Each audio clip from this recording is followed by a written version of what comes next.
Assalamualaikum warahmatullahi wabarakatuh. Perkenalkan saya Novi Aldimundo Kurniawan dari Prodi Teknik Informatika NIM 2310441027. Pada kesempatan kali ini saya akan menjelaskan tentang definisi arsitektur komputer, definisi dan software.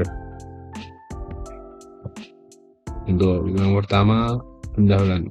Nah, untuk yang belum tahu apa itu definisi arsitektur komputer, komputer sekarang merupakan struktur dari sebuah komputer modern. Namun komputer ini berasal dari komponen pertama yang ditemukan pada tahun 1822 oleh seorang matematikawan dan ilmuwan dari Inggris bernama Charles Babbage.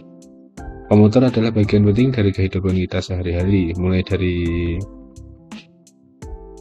mesin yang kita gunakan untuk bekerja hingga smartphone dan smartwatch yang kita pakai. Semua komputer, berapapun ukurannya, didasarkan pada perangkat aturan yang menyatakan bagaimana perangkat lunak dan perangkat keras bergabung bersama dan berinteraksi untuk membuat kerja. Inilah yang disebut dengan arsitektur komputer.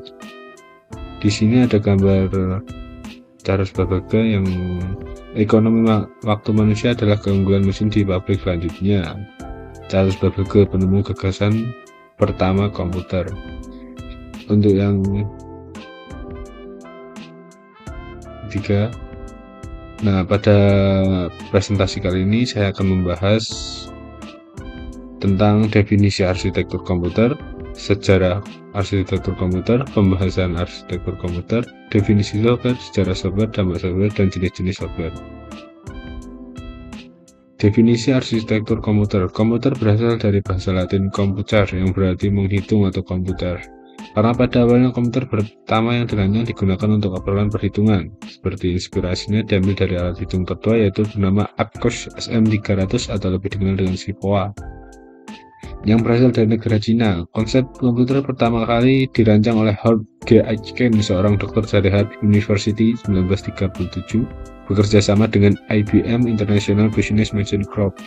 5 tahun komputer pertama untuk komputer pertama di bumi memiliki berat 5 ton. Nah, yang pertama diberi nama ENIAC dengan sistem binari 8 bit dan memori. Nah, di sini ada gambar ENIAC pada tahun komputer pertama. Selanjutnya, sejarah arsitektur komputer. Arsitektur komputer terdokumentasi pertama dalam korespondensi antara Charles Babbage dan H. Lovelace yang mengembangkan mesin analitis saat membangun komputer Z1 pada tahun 1936. Konsep terus menjalankan dalam aplikasi paten untuk proyek masa depannya, bahwa instruksi mesin dapat disampaikan dalam menyimpan yang sama digunakan untuk data, yaitu konsep program tersimpan. Dua contoh awalnya dan penting lainnya adalah John Von. Makalah karya John Von menemukan tahun 1945 draft pertama laporan tentang EDVAC yang menggambarkan sebuah organisasi elemen logis. Untuk yang di sini ini yang John Von, untuk ini gambar kedua Alan Turing. Kalkulator elektronik Alan Turing yang lebih rinci untuk mesin komputer otomatis juga 1945, dan yang mengutip makalah John Von yang mana. Selanjutnya, pembahasan arsitektur komputer. Pembahasan yang pertama, secara sederhana arsitektur komputer dapat didefinisikan sebagai ilmu atau perangkat aturan yang menyatakan bagaimana perangkat lunak dan perangkat keras komputer bergabung bersama dan berinteraksi untuk membuat komputer bekerja. Arsitektur komputer tidak hanya menentukan cara kerja komputer, tetapi teknologi apa yang mampu dimiliki komputer.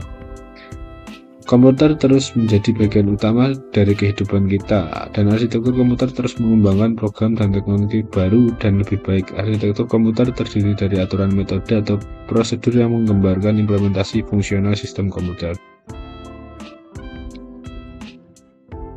Definisi software. Software secara singkat ialah sebuah aplikasi yang terdapat pada komputer maupun perangkat lunak berbasis elektronik lainnya. Fungsi dari software sendiri cukup beragam dan mampu diterima oleh masyarakat pada umumnya.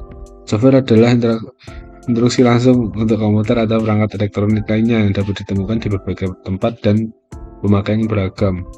Software sendiri memiliki berbagai macam jumlah kode, baik dari yang hanya ratusan kode maupun jutaan kode, dan diharapkan dapat melakukan pekerjaan secara efisien untuk para pengguna dari aplikasi tersebut.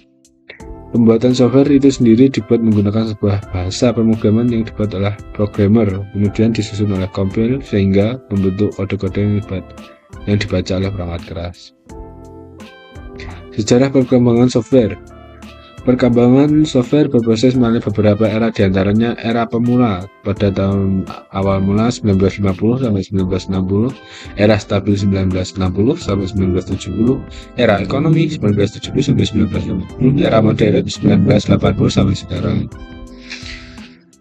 Software telah berkembang melalui 4 era yang terjadi sejak tahun 1950 sampai sekarang. Setiap era memiliki karakteristik khusus dan setiap tahunnya software mengalami peningkatan, baik dari kompleksitas, ukuran, teknologi, dan efisiensinya. Dalam melakukan pekerjaan, krisis software pernah terjadi pada tahun 1960 karena praktik rekayasa software masih kurang dapat diterima. Dampak dari munculnya software. Faktor ekonomi. Untuk faktor ekonomi, software pada masa emasnya memimpin produktivitas dan total nilai produksi barang. Seperti di Amerika Serikat, software memimpin sekitar dari semua peningkatan total nilai produksi barang pada tahun 1990-an atau sekitar 99 dolar per tahun. Dan 15% dari semua pertumbuhan produktivitas pada akhir tahun 1990 atau sekitar 33 miliar dolar per tahun. Pada faktor sosial, memudahkan kita berkomunikasi. Nah, jadi software sendiri juga memiliki dampak positif seperti memudahkan kita untuk berkomunikasi, mendapat dan mempermudah akses informasi dengan lebih mudah, sarana untuk mengkaji ilmu dengan sistem yang lebih universal. Dampaknya cukup baik untuk kehidupan sehari-hari. Selanjutnya ada faktor budaya. Nah, masyarakat yang sebagian besar mulai menggunakan komputer dengan adanya email, Word, dengan dan pesan singkat, memungkinkan orang untuk berinteraksi dengan cepat sehingga tempat berjalan sekaligus singkat. Selanjutnya jenis-jenis software. Ada software antivirus, software grafis, software bisnis, software grafis 3D. Jenis software grafis, software komputer sedasa, software jaringan, software musik. Jenis-jenis software. Software ini berfungsi untuk mendeteksi dan menghapus virus seperti komputer. Ini juga dapat menemukan apakah sebuah sistem komputer dan telah terinfeksi atau adanya virus atau tidak. Selanjutnya ada software Office. Software ini berfungsi sebagai program untuk melakukan sebuah pekerjaan kantoran seperti menyampaikan presentasi. Ada software desain grafis, seperti di sini ada contoh gambar seperti ada contoh Figma. Nah, juga diperlukan dengan adanya software khusus untuk desain grafis di komputer seperti aplikasi Figma yang mampu mengubah gambar ada menjadi suatu keinginan editor. Nah, di sini ada beberapa jenis-jenis software. Ada yang software grafis seperti AutoCAD. Setelah itu ada software visual grafis seperti FloorCAD dan skema jaringan. Ini ada software. Selanjutnya kesimpulan. Nah, pada kesimpulan dari presentasi kali ini ada seperangkat arsitektur komputer. Seperangkat aturan yang menyatakan bagaimana perangkat lunak dan perangkat keras komputer bergabung bersama. Software ialah sebuah aplikasi yang terdapat pada komputer maupun perangkat lunak. Untuk apabila ada pertanyaan atau sanggahan bisa di komen di bawah. Sekian presentasi saya, terima kasih. Sekian presentasi saya, terima kasih. Saya Lofi Aldi Rendra Dwi Kurniawan, izin undur diri. Wassalamualaikum warahmatullahi wabarakatuh.